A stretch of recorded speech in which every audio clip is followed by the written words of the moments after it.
Please find in your Bible 1 Samuel chapter 22. I'm going to look at three of these Old Testament texts. How many of you, and I'm trying to build messages around the 91 weeks, and so far, and as well talk about missions, and so far I have found texts, and I really get concerned, and I don't want to take anything exegetically out of context, and so far the Lord has provided some great texts for missions, as He has this morning. But how many of you, and this is not, I'm not asking how many of you are up to date, because we all get behind, and you may not be doing this perfectly, but how many of you are doing the 91 weeks readings or listening or something like that? Get your hands up high so we make everyone else feel guilty that are not. No, I'm just kidding. But good. So you're following right along. So you've read some of the texts that we're going to be looking at. And if you're like I am, I said to Kathy, boy, if you're a depressed person, these are not nice days. You're reading with all of these wars, and good night, cutting off people's noses and ears and everything else, it's like, oh my. And then you turn on the news, and there's nothing good there. The little guy with the funny haircut, and then our president, it's like those kind of comments I remember from 7th grade, the back and forth and stuff. Only in 7th grade, we had a pencil strike. I was part of a pencil strike. We would not write anymore. That lasted about 5 minutes. And but these guys are not fighting with pencils. They're fighting with bombs and all kinds of stuff. It's scary. And so you read a conflict there. But I want to talk to you about the conflict. And so in these texts of conflict, we understand and what we can draw from it. And I do so with, I believe, exegetical integrity that, okay, what does this have to say to us? Because I've said this before, the Bible was not written to us. Do you know that? The Bible is not written to us. It was written to, first of all, in Eastern peoples, which think far differently from us in the West, and it was written to an ancient peoples with different customs and different ways of doing things, and it seemed as though they solved everything by war, tribal wars, and all of this kind of thing. That is not our society. Our wars are of a different kind. But the Bible is not written to us, but every word of it, every word, Jesus said, not one word will pass away, not even a jot or a tittle, the punctuation marks, the exclamation points, none of that will pass away. My word will not pass away. So the Bible is not written to us, but it was written for us. All of it was written for us. Paul brings that out in Timothy when he says, these things happened as examples for us. So that's what we're to take from this. We're not doing this kind of warfare. Now, we're not going to our offices with swords and slings and that kind of things and shields. That's not what. So how do we apply this text? The issue is the conflict. Paul, in the New Testament, in 2 Corinthians 10, says our warfare is not carnal. In other words, we don't do the sword and the shield thing, but our warfare is not carnal, but mighty through God to the weapons of our warfare are not carnal, but mighty through God to the pulling down of strongholds. So we discovered that our warfare is internal. It's a war of the soul. It's the conflict of the soul that we face. And it's the conflict that we face when we get on the agenda of getting the nations, the world, to know the name and the fame of God. You get involved in that. Remember last week, John Piper said, our soul shrinks to the level of its concerns.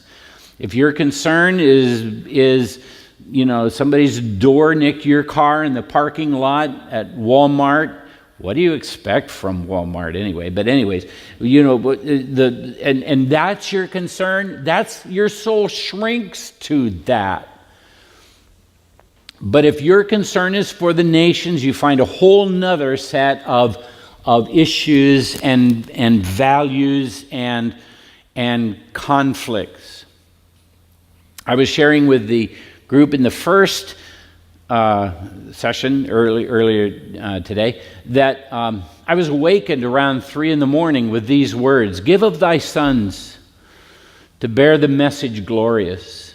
Give of your wealth to speed them on their way." And I'm thinking, this song, this is when I was a kid, when I was 16 or 17 in missionary conference, these words are coming back to me. And this is nothing to detract from what Pastor Tim is doing. We appreciate his worship so much, but sometimes I wish we could come back to the text of some of these songs that made such a profound impression upon my life that 60 years later, they're coming to me word by word in the middle of the night.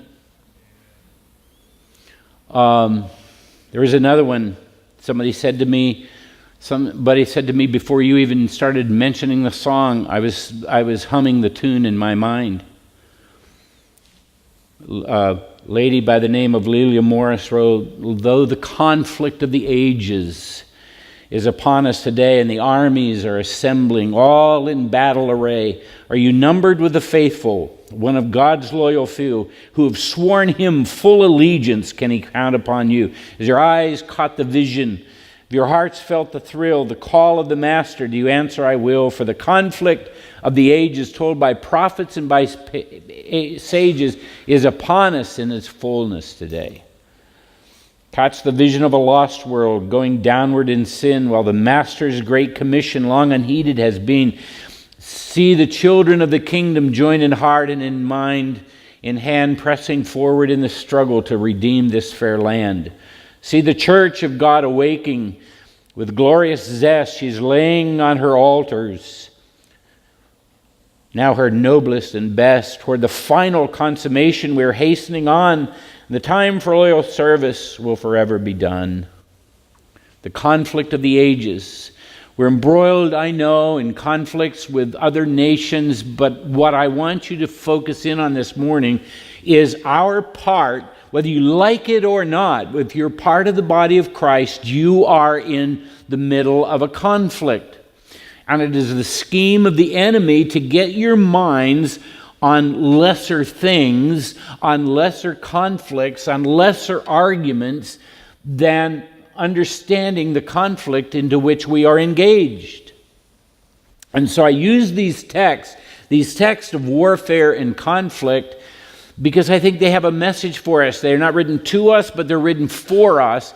And we understand, just like David, who is running from Saul and these skirmishes of going to the Philistines and all of this stuff, we learned last week that it all came from this bout with Goliath where he said, I'm going to deal with this so that, and the wide purpose is so that all the earth, how much of the earth? Just our little part? No, all the earth, all the nations, all the earth understands there is a God in Israel. And that is our mission. All the stuff we do here at church, we do Awana and Orange and all of these things that we do in the sound. We get so focused on that we forget we do this so that the mission can be accomplished. And that's what I want to focus on this morning. So 2 thoughts I want to leave with you. And the first is this: the worth of the mission commands our loyalty. Not the guilt. With all of the good, as I was a 16-year-old and a 17-year-old sitting in my small alliance church in 13 and 14 years of age, both Kathy and I, she on one part of the state and I on another, we would meet at Tacoma Falls.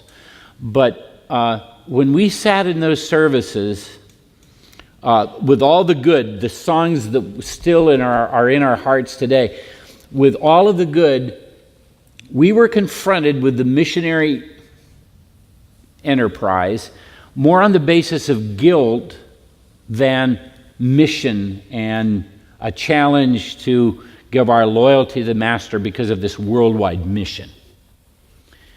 And that's sad. I feel a number of our generation went to the mission field, and by the way, they didn't last very long, not because of the call of God, but because of guilt.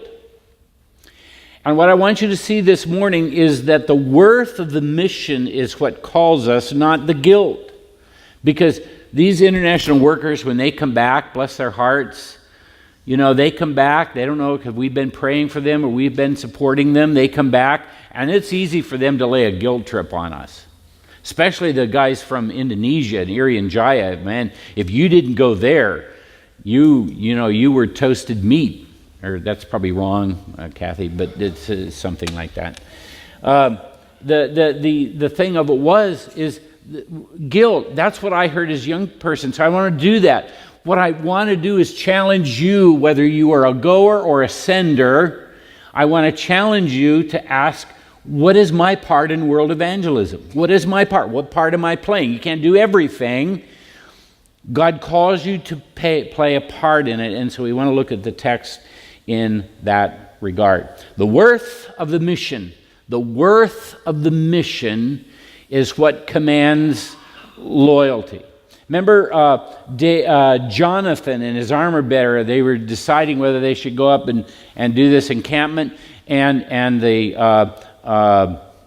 Jonathan says, I know that the Lord can save, whether by many or by few, the Lord can save. And if God is with us, He will give this people into our hands. If God is with us. And the issue was, he didn't know that he was making the right decision, but the mission, the call, the risk was worth taking for the mission. The same thing is going on here. So let's look at a couple texts, bring this application, and then we'll be done. 1 Samuel 22, verse 2, and everyone who is in distress, and everyone who is in debt, and everyone who is bitter in soul, gathered to him, to David. When I read this, I think of the Star Wars barroom scene. It's just like all these misfits and people with three heads and whatever. All of these people. What is he gathering here? He's gathering all of these people that are pledging their allegiance to David, the giant killer, against Saul, the king. And everyone who is bitter in soul gathered to him, and he became the commander over them. And there were with him about 400 men. 400 men gathering with him. All of them misfits, apparently. Depressed people, people in distress, people who, I can't do anything, gathered with David. And in other places, in the same context, you'll read 600 men. There were more that gathered. And now go down to 1 Chronicles 12, which you also read. And I'm just going to pull out 3 verses out of this chapter. 1 Chronicles 12:1. Now these are the men who came to David at Ziklag, while he could not move about freely because of Saul the son of Kish, and they were among the mighty men who helped him in the war. Verse 21, they helped David against the band of raiders, for they were all mighty men of valor and were commanders in the army. Verse 22, for from day to day men came to David to help him, until there was a great army like the army of God. Why were these people gathering to David? Not because of guilt, but because they saw clearly the vision of the mission of making God's name known in all the earth. Now, look at 2 Samuel 15:21. This was not part of your reading, but expresses the attitude of these guys.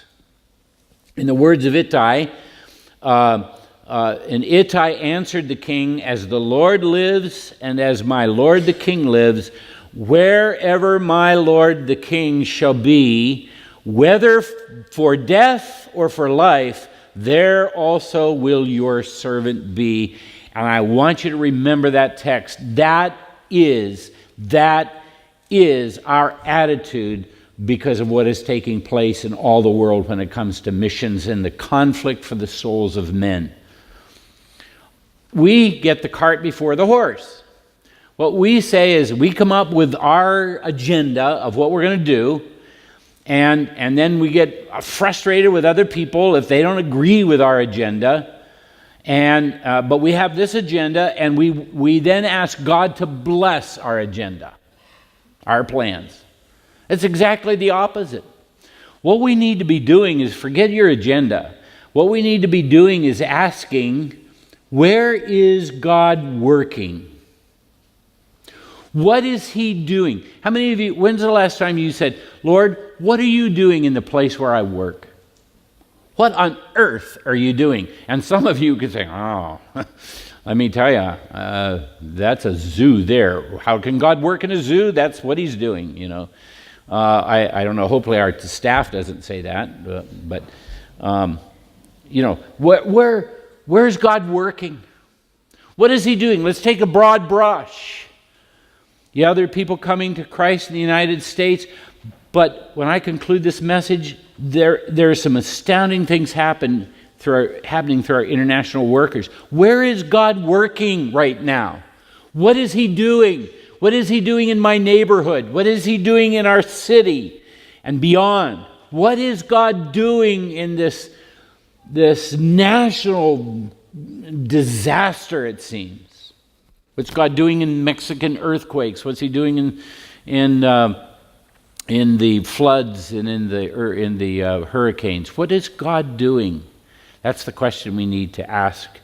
And then wherever God is working, whatever God's doing, that's where we place our loyalties.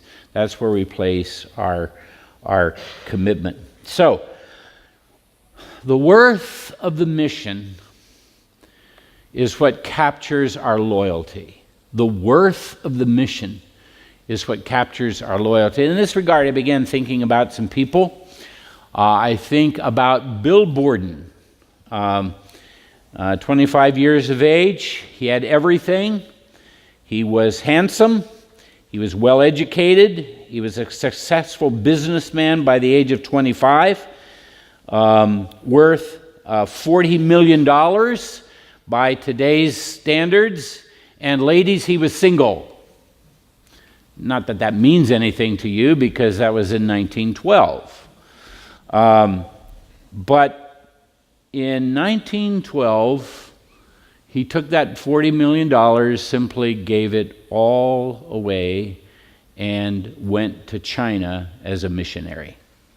And people said of Bill, what a waste. What a waste.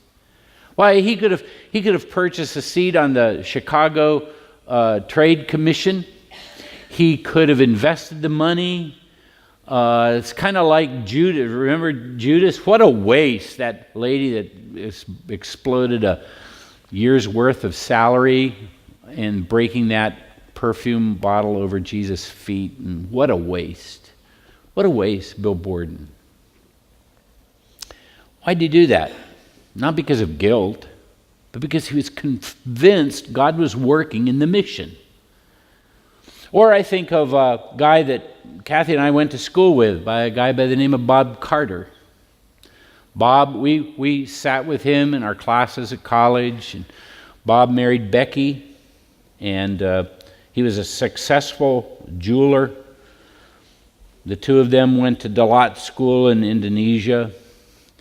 And some years ago, the kids loved him. He was making such an impact upon those kids at Dalat School. And they were on an outing, and one of the girls apparently got entrapped in some raging waters above the falls, and he went in after her, was able to rescue her and literally throw her up on the beach. But the current became too strong for him, plunged over the falls. They found his body some hours later. And people said, what a waste. What a waste. This guy could have been rich had he never gone. And I think one of the classic missionaries Kathy and I grew up as a young person with, this guy by the name of Tom Bozeman, those were when missionary conferences were really fun for us adolescent guys. in more ways than one. But I'll tell you, one of the reasons is these missionaries, there was no political correctness when I was 17 and 16 and 14, and these guys would bring machetes and blowguns and shrunken heads to a missionary conference, and we remember pick those heads up and wonder who this was, and hope it wasn't a relative, but those were really fun days at missionary conference. Made such an impact upon us. Tom was one of those guys. He was a man's man. Spent his whole life in Irian Jaya in Indonesia, and died some years ago of a brain tumor.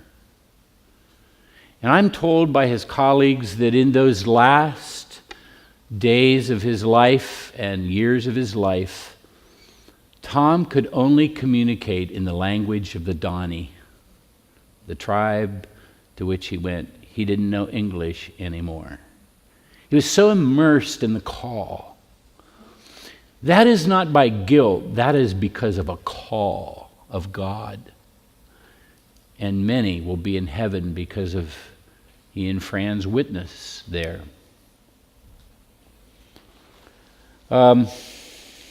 People also cried, what a waste. I could talk about Bonnie Witherall, who spent less than a year on the mission field before she was martyred. These are people, missions for them was a relationship more than a guilt trip. That's what I'm trying to communicate to you. I'm not trying to make you feel guilty if you're not involved in the missionary work by sending or going or considering to go, but I just want to implore with you that the mission is worth the risk. I talked many years ago with a chief petty officer of the fast attack sub USS Miami.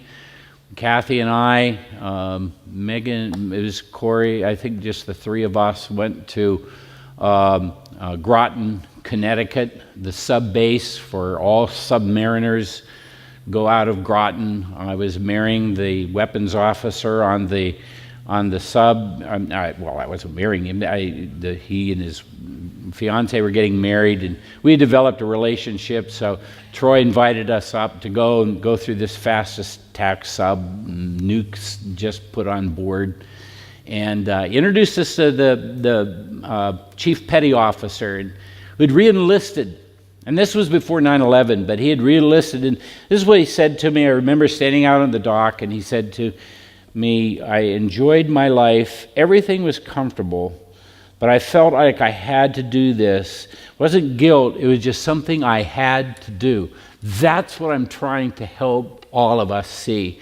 Missions is not an option. It's something we just have to do for the kingdom. The call to missions is a call to get involved with a rejected king that's been run out of town and run out of our workplaces and run out of our schools and run out of our government by the vast majority of people with whom we have to do. But it's a king, though run out like David running from Saul, though run out of town, is a king who's promised he's returning, and we can bring him back when we get the job done, and that is the gospel to all nations and to all peoples. But it's not based on guilt. It's because the worth of the mission commands our loyalty. Finally, the wealth of the mosaic calls for our reward. The wealth of the mosaic calls for our reward. Do you know what a mosaic is? Usually we think of it in terms of inanimate objects, ceramics and all those things. Pieces that have different design fitted together to come up with a picture or an emblem of some sort. That's a mosaic. But it was interesting, as I was looking at Webster this week, I found out there is another meaning of mosaic. And it's when an organism made up of cells of different kind of genomes, the cells that are different come together to make a living organism. What a picture of the church and the giftedness that the church has. See, people, too many times I hear us, fussing over somebody else, their different gift sets. We're not all the same. Look at the person next to you. Look at the person on your right. Look at the person on your left. Do they look like you? The worst statistic is they say 1 out of 3 people have a serious mental illness. If those 2 people look sane, worry. Worry. The wealth of the mosaic is the reward. Look please with me at 1 Samuel 30. Who would listen to you in this matter? For as his share is who goes down to the battle, so shall he be who stays by the baggage. They share alike. And by the way, verse 25 says, and he made it a statute and a rule for Israel from that day forward. This wasn't just a quick policy change. This was something that affected the whole methodology of warfare for decades and centuries to come in Israel. Is that whether you are a goer or a sender, you all share alike. You can send an international worker out and pray for them and give to them. And the Bible says your reward in heaven is going to be the very same for those international workers that put their lives at risk, for the Tom Bozeman's and the Bob Carters and the Bonnie Witheralls and the others who go out and get into the dirty stuff while we stand back and pray and give. Now, if you're not involved, that's a different story. But my call to you is, as a church, we need to be involved in the work of world mission, not because of guilt, but because God is doing something on those fields. Here's the question that I want you to keep thinking about in the next few weeks and beyond. Here's the question, and I wish I would have heard this as a 14-year-old or a 15-year-old. I heard about missions all my life. But it wasn't until later, maybe in my 20s, I heard it put in this kind of framework, and it's this question: where can you be most effective for world mission? Where can you be most effective for world evangelism? That ought to be why you're a Sunday school teacher. That ought to be why you're a preacher. That ought to be the reason you're at the workplace you are. That ought to be the reason you're making money more than, hand over fist, to give some of that and extend some of that to the ends of the earth. When I was a small boy, I'm kind of enamored with aircraft. Don't get me near an airport. Somebody else needs to drive because I'm looking up, not where I'm going. I still, when I see a helicopter or plane go by and I'm out in the driveway, I stop and look. It's just me. But I'm also doing that with these large Caterpillar equipment stuff. I love to drive on 70. Don't get around me because I'm all over the place. Don't tell Kathy I said that. But all that equipment, I just love that. When I was a small boy, Mom and Dad told me about R.G. Letourneau, a guy who lived on 10% of his income and gave 90% of it away. He was the inventor of much of that large equipment, that Caterpillar equipment, R.G. Letourneau in Texas, and made a profound impact. Why? Because he understood the call, the mission. Not because of guilt. Not going, I guess I'll have to give. No, it was his joy to do that. Where can I be most effective for world evangelism? Worship team will come, and let me close with this. We were at prayer, BJ and Tim and Brian and I were at prayer conference this week, and on Tuesday night. Tuesday night was our time. We just really took time to think about world mission. And one of our missionaries, and I've heard these stories, but this is one of our own international workers, told the story of a Muslim family they were ministering to and how he came to the Alliance ministry there. I think it was, I don't want to mention the country. I don't want to get anybody in trouble.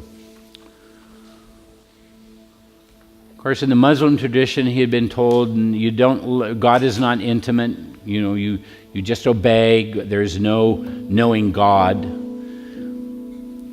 And he asked someone, how can I know God? And they said, well, ask God to reveal himself to you. And so he did. Simple prayer. Lord, reveal yourself to me.